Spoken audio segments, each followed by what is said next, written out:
Luigi, so it's been 13 months since you were last here on the show, talking about, at the time, Project Gravator. We now know it is called S4, the Bob Lazar story. Everyone is so hyped, so excited. First of all, how's things been with you? I'm great. Thanks for having me, by the way. And thanks for doing that really cool video with the poster that we sent you and all that. That was really appreciated.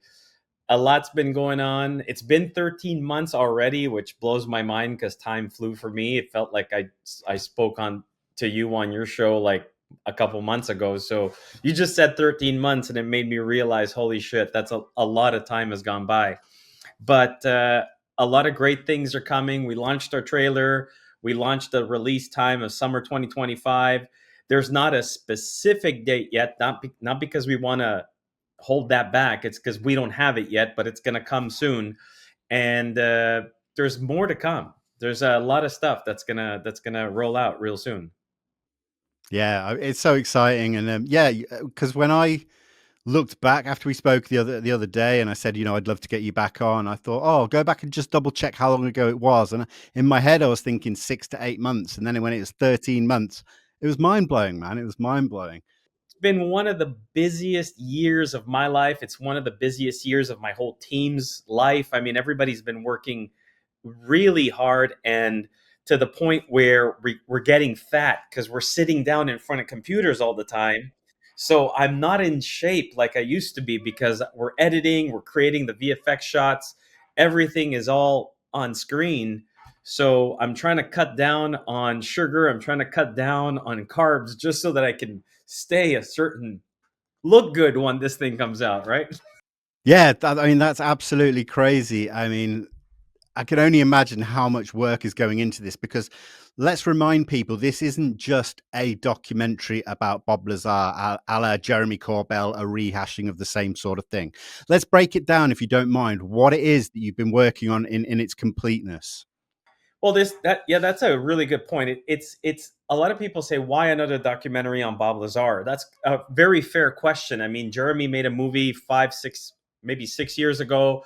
There's been stuff done in the past with Bob, or even like stuff on YouTube. You'll find a lot of stuff on Bob Lazar. Uh, a lot of the stuff has been done is very superficial. I guess not very visual in terms of what the hell was talking about. We never really saw that. We never really got something that was really accurate to represent what Bob Lazar has been talking about for the past almost 40 years. So our film focuses primarily on the part of his life when he was at S4, when he was hired to reverse engineer alien technology. That's the main body of our film. Not only do we get really deep into it, so not only do we provide exclusive content, there's going to be new evidence that's going to come out, and I'm talking groundbreaking evidence. There's going to be a revelation that's going to be coming in our film that has never been said before with the story of Bob Lazar. There's there's third party supporting evidence to the story of Bob Lazar that is in the film. On top of that, we spent a fortune on VFX, on recreating the S4 facility, the Papoose Lake area, the Area 51 area in hyper realistic format. No AI was used. We don't use AI. We don't believe in AI in terms of the quality that has to come out of this. AI doesn't know how to do that. Maybe it will one day. We're not there yet. So for anybody who's seeing the visuals we're bringing out, these are made in our studio at 100%. We've recreated the crafts, the technology, the equipment, everything that was at S4, everything Bob described to us was recreated. Bob was the guy who basically guided us to do this. So it's not like we just took information online. We worked with Bob Lazar. So he was very gracious in providing us all the details, which will basically cover the story in a much I don't like to diss anybody's work because everybody's done a lot of great work. This is a completely different approach to storytelling, especially stories of places and things that we cannot go revisit in person. It's not like you could go and do a documentary film on Area 51 and ask to go to Area 51 and film there. You can't do that. So not only can you not do that, but you can't go deep within Area 51 to a secret facility specifically designed to not be seen on satellite images, let alone nearby on a road. And so we had to recreate all that with geodata. I mean, the research that my team did, we did to recreate the terrain. Everything is insane. We're talking about like absolutely astronomical amount of hours in detail oriented work to really bring everybody there along with Bob. And then we put Bob inside those scenes. So not only do you get these hyper realistic environments, but then you get actually Bob Lazar explaining them to you there. So for anybody who's got questions about his story, for all the haters out there who don't believe the Bob Lazar story, whether you like it or hate it, we don't care. I have a feeling you're gonna enjoy this, and I have a feeling a lot of people who even know the story of Bob Lazar are gonna learn from this simply because they get to see it for the first time and not just hear it. So even I, who knew the story really well, as I see it, I'm also going, oh yeah, like I can see that and I understand that now. And believe it or not, Bob's wife actually was, we share a lot of the work that we do with Bob. So his wife was with us on a call one time while we were going through some of the details. And while we were doing that, she says, "Oh, that's what you meant." And Bob was like, "Yeah." And so even she, who is very familiar with the story, was learning from the visual format that we created, which I was very happy about because it proves that the formula works. It actually explains things better. So yeah, there. That's amazing. It is. And you mentioned there the skeptics, and I might as well follow up. Obviously, there are always going to be detractors or people that just will not believe, and I guess that's okay. It's not a case of belief sometimes, but that's interesting to hear you say that there's going to be new revelations and things in the story as well. I think yeah, what people were hoping, it wasn't just a rehash of something else. And let's just get into, you mentioned there, S4 and Bob Lazar in it. Correct me if I'm wrong, this isn't just going to be scenes in the documentary. You're going for a full augmented reality showcase as well. Am I right? Yeah, so it's very important to separate. Yeah, so we recreated everything that you're going to see in terms of the environment. Let's call it a fake world. Okay, let's call it what it is. It's a 3D recreated world that we created, and it's like 10 miles square of fake world. So it's huge. It's a big thing. Like, this is not something that you could run on your regular PC or Mac. This is heavy files. So what we've done is, the first thing we had to do was recreate it, and we wanted to make sure that it was 100% accurate, not only to the geodata that we had, the landscape and the terrain, but also all the information provided to us through Bob. We also worked with consultants that actually worked at Groom Lake. We can't say those names because we're not allowed to tell, oh yeah, these guys told us what that looked like. So we actually worked with people that were out there, people that actually investigated those areas for decades. We have pictures that are beyond, dude, it's crazy what we got to recreate it. And then what we did is we decided, let's make a documentary film utilizing this environment. So you're going to actually see real footage, real camera footage that we did, interviews with Bob of him walking, talking. We put him on a green screen so that we can actually bring Bob into the environment for the film. That's going to be for S4, the Bob Lazar story. So you're going to see incredible visuals. Like I said, you're going to see Bob in the environment, picking things up, touching things. Like, it looks like he's there, which is really cool.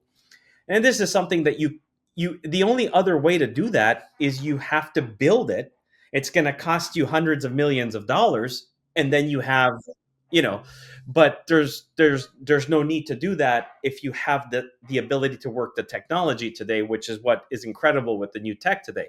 Now, that is going to provide everybody this super well designed cinematic experience for the film. So you're gonna really enjoy. So it's gonna provide you a lot of data that I don't think anybody's ever seen. Utilizing the exact same environment following our film, this is going to be after the launch of the documentary.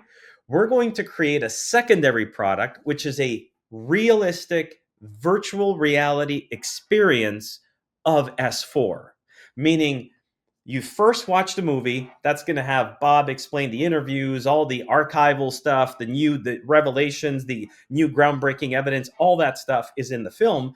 And then in the VR experience, you could put your goggles on if you have. You could do it with your cell phone. It'll be scaled down to cell phone level and scaled up to Oculus or even the Apple 3D goggles. And you can experience it on your own, meaning walk in there, roam around, open doors, play around with the papers, go around in the lab, mess around with the equipment, go into the hangar. The security guards will let you go into the craft. You won't have anybody telling you what to do. So that is our VR component. That's going to be our second product, right? So, and it's utilizing the same 3D space that we created. So that's what's really interesting about having created that, which is the big expensive part, right? Is making that happen. And then you could film in there, you could do a VR experience in there. We're obviously going to be coming up with this kick ass coffee table illustrated book of S4. That's one of the things that Bob is really excited about because we go into a lot more detail in the book, which is going to be our third product that's going to come out. So film first, VR experience, then the illustrated book. So there's a lot that is going to be covered with all of these different products. That's incredible. It's great to see it more than just a documentary. I think that's exciting, especially keeping up with the technology of a lot of people I know have got like Meta Quest. And so to be able to experience that virtual world will be very exciting. But, it has been a year since we last spoke. What would you say the major challenges have been in this final year, leading up to the launch of the trailer, at least? Well, there's a lot I could go on to like for a while on that. So I would say the major challenges are essentially on an like let's say the easy challenges, which are very difficult, is getting the visuals to where we have them today was possibly one of the biggest challenges we had technically. We want people to really feel like you're looking at something that is real. Okay, we don't like when it feels cartoony or a little bit video gamey. That takes away from the 1980s flavor that we want to give, also the realism to this. So not only do we recreate it, but we also recreate it with a little bit of that 80s flavor, which is when it happened. So that also is part of the experience. Now, that is one of the challenges. We have experienced also some problems. We've had a lot of pushback, a lot of pushback. I can't get into the details. I've had a very difficult year of probably one of the most challenging times I've ever experienced in my career. Um, I think there's no question that there's people who did not want this to happen, whether those people are people we know of or people that I will be pointing out after all this comes out. And there's a lot of pushback. Let me say a lot. And I was very surprised to see how incredibly malicious people could be in regards to something like this. This is the first time my company, my team has ever done something on this type of scale with in this subject matter. I'm not I'm not new to the subject matter, but my company is. So my work part, the professional side of my life and work, I never did something like this. So it's been challenging. There's been a lot of pushback that I'm hoping to get. I'm hoping to put public one day and explain, you know, some of these people and what they do. Um, so that was a huge challenge, and obviously, uh, nobody likes to hear this, but this is this is this is expensive to do. This is not cheap stuff to do. This is a very expensive endeavor. So cost wise, it's very very heavy on the company because this has been 3 years of extreme amount of work. We have multiple people on the team, multiple different experts in 3D, consultants traveling, and it's we've traveled so many times. Actually, we have one big there's two big actually trips coming up that are still happening, that are going to be happening, one this month, one next month. So in terms of the way we finance, this is completely funded by myself and my company. There is no external investors in this. Nobody was telling us what to do, no influence whatsoever from the outside. And also for the public, in terms of how we distribute this, uh, we're not letting anybody tell us how to put this out. So, whatever you will see as a final product is a testament to exactly what we decided to do from day one, is to recreate it exactly like Bob Lazar said. No embellishments, no exaggerations, nothing to change the narrative at all. Everything is raw and real. And that's something that I think some people are not always very happy about because they want things to go in their way.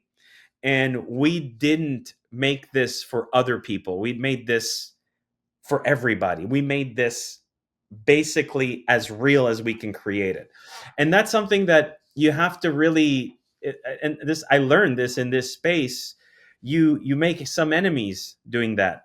And unfortunately, I don't give a shit about those people. So I'm doing it my way, and it's not going to change. I appreciate that, and I can relate to that. I've always done what I do here, and somehow you make enemies for whatever reason. People don't like you, and I get that. But it's good to hear that you've stuck to that independent route. Were you approached at all by major networks or streaming giants to kind of go their way at all? Yes, I can't say names because I don't want to jeopardize anything that is going on. So yes, we have a lot actually over the last year and a half. It's been interesting to see who's reached out to us. Some really really good, some not as interesting. Obviously, uh, the way the world is today, this is something that I have to say is. You'll probably agree, and this is the beauty of having these channels like yours, is that you don't have to be CNN or MSNBC or Fox anymore or BBC to be out there and get people to hear you.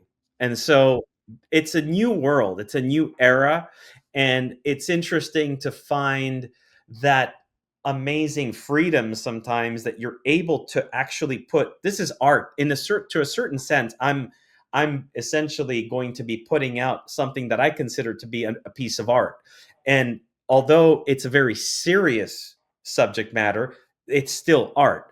And to me, art is has to be genuine, has to be put out there the right way and the most honest and transparent way. And I think based on everybody who's reached out to us, some of them are more old school and function still in the old systems, while some are newer and I guess moving with the times. They're living in 2025 while others are still living in the 90s. We'll see what we decide. We'll see how we put it out there. But I promise you that whatever we do, everyone will have access to it when it's out. So that's a promise. What's the early reaction been like to the trailer then? Oh my God, it's been extremely motivating for us because it's super positive. I mean, I would say, if I had to go with positive to negative, I think we're at 98% positive. It's super exciting. Even people who don't believe the Bob story wrote us saying, I'm not so sure about Bob, but this certainly looks like it was well done, which we're happy to hear because at least we're providing somebody some good content anyway. But I would say 98% positive, really really great response, and I can't wait to show everybody more. Sure. Absolutely, man. I mean, the haters are going to watch it no matter what. So, No matter what, yeah. I mean, there's never going to be a perfect time. I think if it landed in front of, it doesn't have to land on the White House lawn. I think if a craft landed on some of the lawns of the haters, they would hate the aliens for squashing the grass on the lawn. So there's just nothing you could do to help those people. So I mean, but it doesn't matter. It's awesome. People are enjoying it. They're finally seeing that it took a long time, but people are saying we see why. And we know we were late, by the way. We took a lot longer than we had anticipated. So we're kind of a year off the mark, and that was something that we got a lot prior to us launching this trailer. We were getting a lot of people going like, when, when is this? So we're happy now to say all this. So yeah.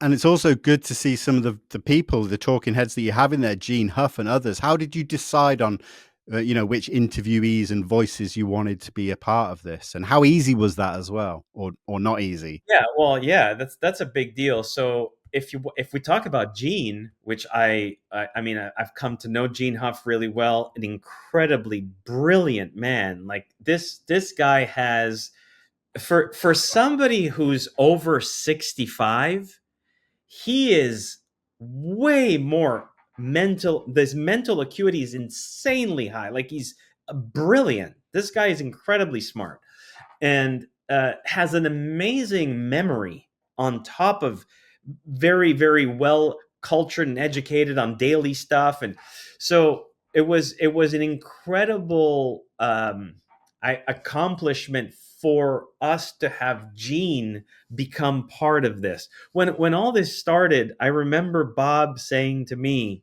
and Bob literally said, if you are able to convince Gene Huff, that's a huge feat. That's what he said. You could come up with a lot of stuff, but getting Gene to get to do this is a big deal. And I did. And it wasn't forced on Gene. What it was is I said I'd love to just have conversation with you, and he was such a nice. He immediately said I'd love to have conversations, get to know who you are, and we would have Saturday mornings became a routine. So he's in Las Vegas. I'm in Montreal, so he's 3 hours behind. So every Saturday morning, 9 a.m. his time, which is noon my time, we would set up a call so we could just talk. And I was interested in talking to Gene also because I was building S4, and Bob had said Gene might even remember things that I don't remember. He says, because I was always sharing stuff with Gene. And so you might want to ask him some stuff. He might, spark a memory or something, which he did, which he really did. And talking with him was really interesting. And I think Gene realized that my intentions were genuine. My whole team's intentions were very genuine. And when I asked him, I said, "Would you allow uh, for us to come out there and interview you for you to be part of this film?"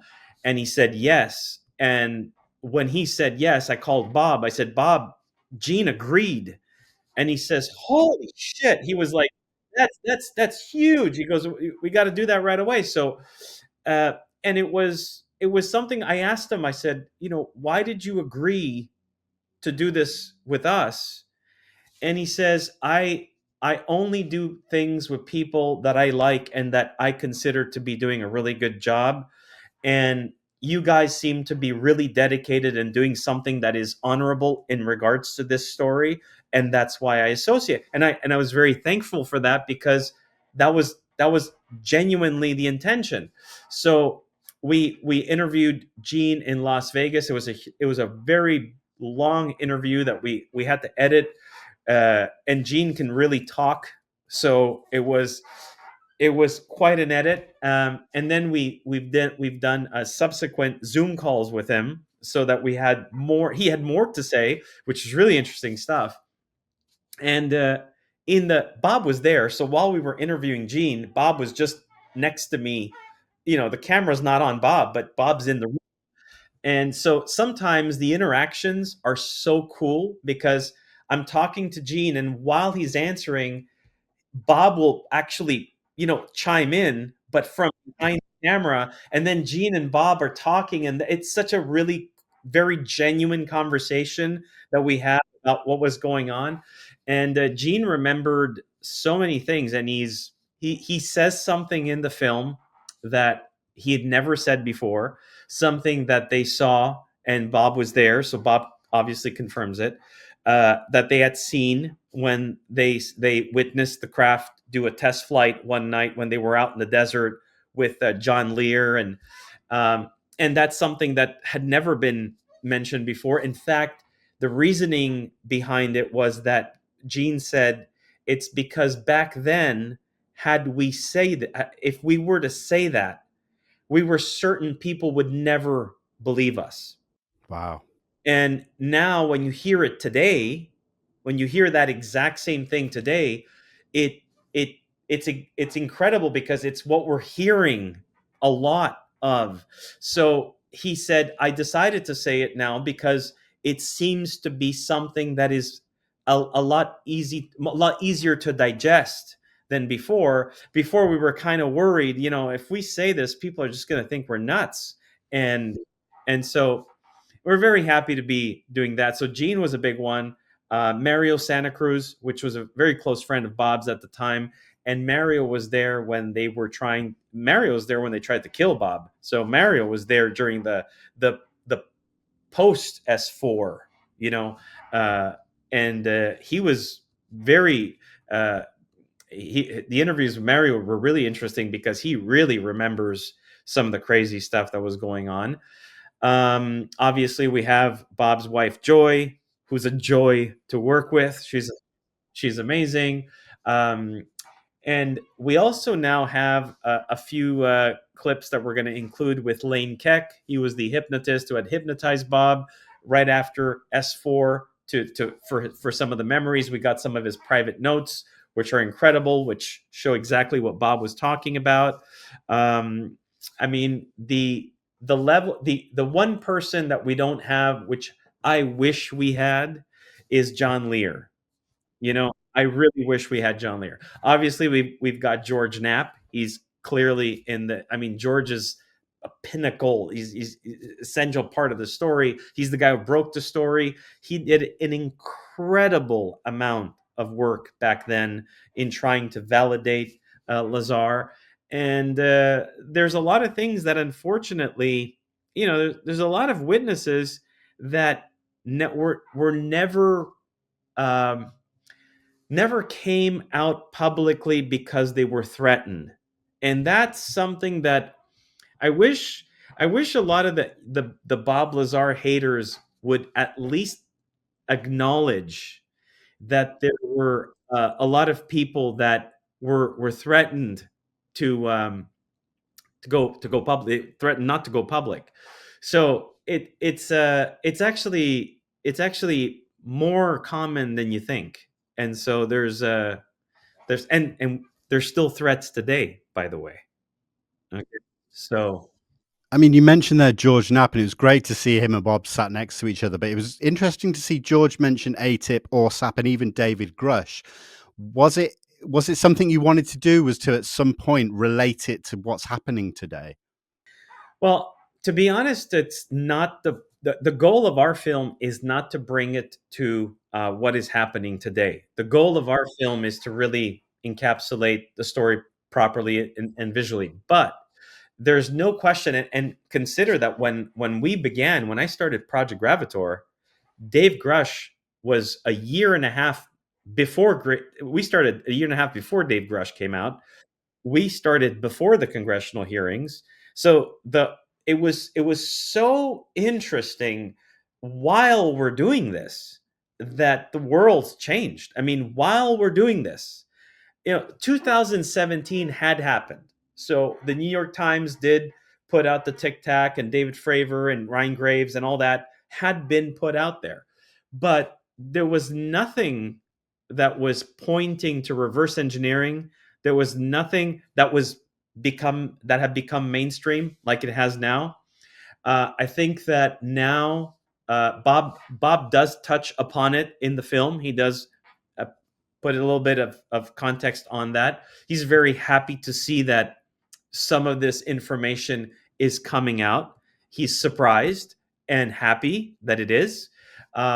There's still a lot of work to do, considering, and I don't know. I don't know if we're going to really get to the bottom of this, really, really to the real bottom of it. I think there's many layers, and I think that we're going to see something, but I don't think we're going to see what we want to see.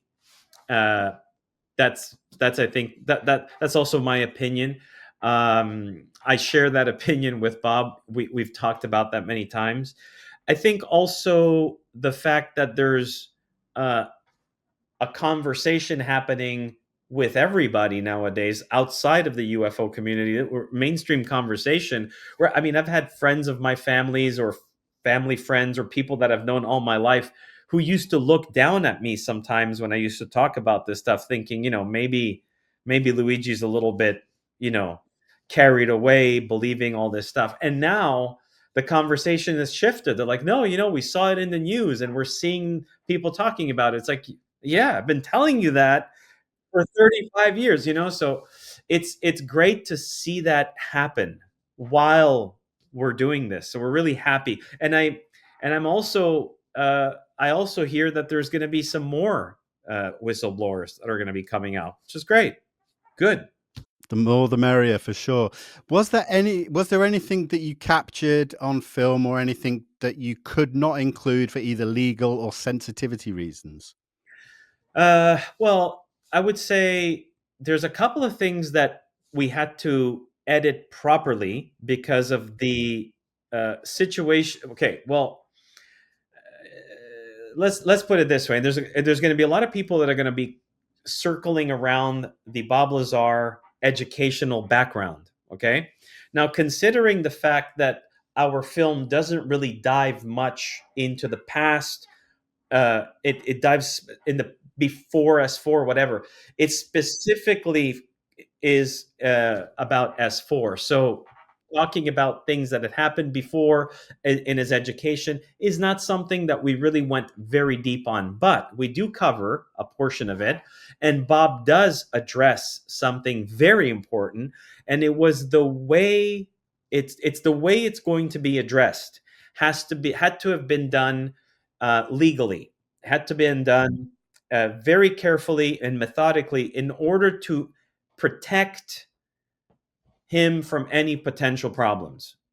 And to anybody out there listening, when it comes to the educational background or anything that is sensitive in regards to the background of this type of operation, whether it's a person who worked at S4, at Area 51, or within the parameters of national defense of the United States, there are many people, whether they be high level scientists working on classified programs, all the way to clerks working in any sensitive programs, they're bound by specific regulations, by certain legal rules, and they can't go beyond that. Otherwise, they get in trouble. And it's not necessary for Bob to. This is something that actually we were very uh, glad to hear it also from him. But he doesn't owe the world. He doesn't feel like he doesn't feel like he owes the world. And he's like, look, if they don't want to believe me, don't believe me. It's fine. I don't believe me. He says I don't need it. And another thing, he says I don't need to implicate others in this, which by the way, to everyone out there, Bob was not alone in all this. It's not like it's this one rogue guy who got into all these programs, or was involved in these secret operations. It's not one guy. It's a big thing. So it's important to remember that there's other people. Those people have families, they have lives, they have careers. Why why drag them through the coals? What, so that a few people who don't believe the story could believe it all of a sudden? He says, don't believe it. I It's not that important. And and I like that approach. I find that approach to be very genuine. I don't think that he's doing that to withhold. We've never felt that from Bob Lazar. I think the only thing that I've felt from Bob Lazar, and I've said this before, Bob is not lying. Bob is omitting information. So that's very important. So and he's very much said that many times. Yeah, yeah, absolutely. I can remember that. I can recall that for sure. So let's bring this back to yourself. If you could give yourself back at the very start of this project one piece of advice now, knowing what you know now after being this far in, what would that advice be? Uh, it would have nothing to do with Bob Lazar. It would have everything to do with where I would have invested my money in the technology. That's probably where I would my I think my next project will be equally as good, if not maybe even better, and will be produced, I would say, maybe 5 times faster. So there's there's a lot I've learned in the last 3 years, and I'm very grateful for the crash course on 3D that I got. I'm going to be turning 50 real soon, so for somebody my age to be going through like a extreme technical new, it's like I went from not knowing this to really understanding this in 3 years. So I feel like I've gotten to know a lot more about this. And by the way, careful, because this technology can easily create fake stuff that is 100% not detectable. You know what I mean? That it looks absolutely real. So just FYI. Yeah. No, no, that's a great point. Actually, that is a really great point. So you mentioned, we're hoping for summer 2025. Will you be doing the film festival route, or will this just drop kind of all of a sudden? I can't actually say that yet. Yeah, I actually can't say that. I wish I could, but I can't say that yet. I will say that it's going to be this summer. We want to do a premiere. We're definitely interested in doing a premiere. We might be doing two of them, and that's going to be announced as I get closer to knowing the exact date. So that information we'll be putting. You guys are going to see a lot of stuff from us in the coming weeks, in the coming months as well. So yeah. Excellent. Well, I'm just going to pick up on your previous point there, and I would like to know if your next project, would you consider it being in the UFO space, or would you go outside of that, do you think? I'm still opting for the UFO space, simply because what we are able to do is, again, what I was saying earlier, is if we could recreate environments or things that are not possible to go visit.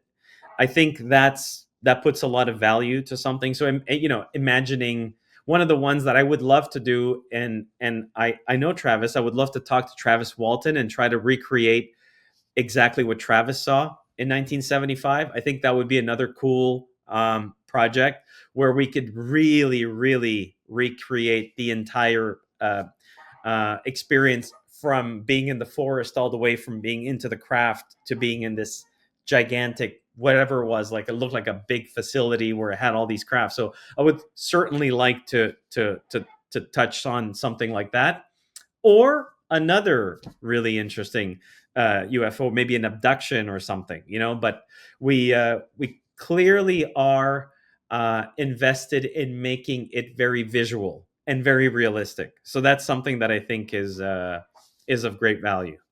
Indeed, I think it is. I mean, we all have great imaginations in this subject, but to see something visually is something else for sure. Now, Luigi, before I let you go, please tell everyone where they can keep up to date with the latest about what's happening with the release and everything else. Absolutely. So the first place is obviously on. You could check our website, which is Project Gravitor, and Gravitor is Gravitaur. Okay, so a lot of people write OR. Uh, Check out our Instagram at Project Gravitor, our YouTube channel under Project Gravitor. That's where you'll see a lot of great content that's going to be put out there. So we highly suggest subscribe to it, check it out.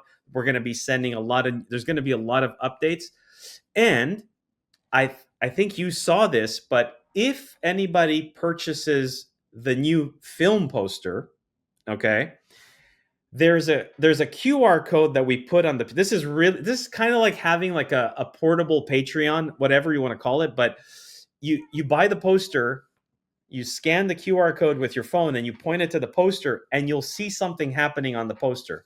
Now, right now, we have the trailer playing on that. But as of May 1st, you're going to start seeing exclusive content on there. So you just scan it after May 1st and it's different. Whatever shows up on your poster, and it'll only show up on your poster. It can't be seen on any videos or whatever. So we obviously encourage you to go check out our Project Gravitor website, our Instagram, our YouTube. But if you get the poster, you get to see some really cool stuff behind the scenes. That's amazing. Really is. I look forward to May 1st, but I'll make sure all of those links are in the description of this video and audio. But Luigi, I'm so excited for the project. Again, thank you for sending out the care package, and I wish you nothing but the best. And I'm just so excited. Thank you, Vinny. I appreciate this, and I think we're going to get to see each other in California in at Contact in the Desert. So I can't wait to meet you there. That's going to be great. Can't wait to hang out. But yeah, thank you so much. And everyone watching, as always, thank you so much. I hope you're all excited. Please go and support Project Gravitor and S for the Bob Lazar story. But for now, we'll see you on the next one. Take care and goodbye.